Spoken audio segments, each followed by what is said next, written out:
আজকে এই দুইটা বয়ানকে চিরতরে জয় বাংলা করে দেওয়া হবে ইনশাল্লাহ। প্রথমে আসি 1971-এর যুদ্ধের সময় ভারতে আশ্রয় নেওয়া শরণার্থীদের ব্যাপারে।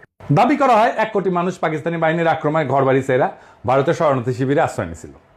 তো আওয়ামী লীগের নেতারা কিন্তু শরণার্থী শিবিরে আশ্রয় নেয় নাই।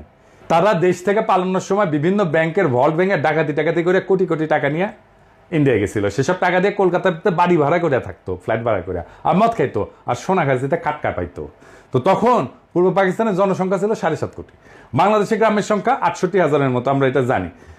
7.5 কোটি মানুষের মধ্যে 1 কোটি মানুষ নিজের ঘর বাড়ি ছেড়ে রোহিঙ্গা ফিলিস্তিনিদের মতো অন্য দেশের রিফিউজি হিসেবে আশ্রয় নেয়, এটা তো একটা ভয়াবহ ঘটনা। ভারত মাতাও এই সংখ্যা আন্তর্জাতিক মিডিয়াতে সেই সময় তাদের গণমাধ্যম দিয়ে প্রচার করাইছে। তাদের গণমাধ্যম কি জিনিস সেটা তো বুঝেনি। তো এটা করার পিছনে ভারতের একটা স্বার্থ ছিল। ভারত এই ব্যাপারে আন্তর্জাতিকভাবে প্রচার করিয়া আমেরিকা, ইউরোপের অন্যান্য দেশ থেকে খাদ্য, ওষুধ, সাহায্য, এগুলো অন্যান্য প্রয়োজনীয় সামগ্রী গ্র্যান্ট হিসেবে আনতো। এখন শরণার্থীর সংখ্যা, রিফিউজির সংখ্যা যত বেশি দেখাবে, ভারতের লাভ তত বেশি। কারণ একজনের বিপরীতে যদি তারা 100 জনের হিসাব দেখায়, খাবার, টাকা ইত্যাদি নেয়, তাহলে বাকি 99 জনের টাকা খাবার নিজেরা পকেটস্থ করতে পারবে। এখন বলবেন একজনের বিপরীতে 100 জন দেখাচ্ছে, তার চেয়ে বেশি দেখাইছে, হিসাব আজকে দেখাই দেবো, আজকের ভিডিওতে দেখাই দেবো। বাস্তবে হয়েছেও তাই। আমি আপনাদেরকে একদম খোদ ভারতের রেসপন্সিবল মানুষের রেফারেন্সই দেখাতেছি। ভারতের এবং আওয়ামী লীগের অফিসিয়াল প্রোপাগান্ডার বিপরীতে আপনারা যদি আসল সংখ্যাটা শুনেন, তাহলে আপনারা চেয়ার থেকে পড়ে যাবেন এখনই। ভারতের সেনাবাহিনীর লেফটেন্যান্ট জেনারেল প্রেমনাথ হুন, লেফটেন্যান্ট জেনারেল, তার এক সাক্ষাৎকারে ভারতে আশ্রয় নেওয়া রিফিউজিদের আসল সংখ্যাটা বলছেন। জেনারেল হুন কিন্তু কোনো সুশীল বামপন্থী মানুষ না।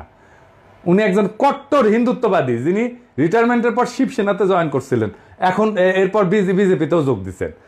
1999 সালে ভারতের মিডিয়া রেডিফে ওনারা সাক্ষাৎকার নেয়। এডিটর সাহেব সাক্ষাৎকারটা পাশে দেখান, এই আপনারা সার্চ করে নিতে পারবেন।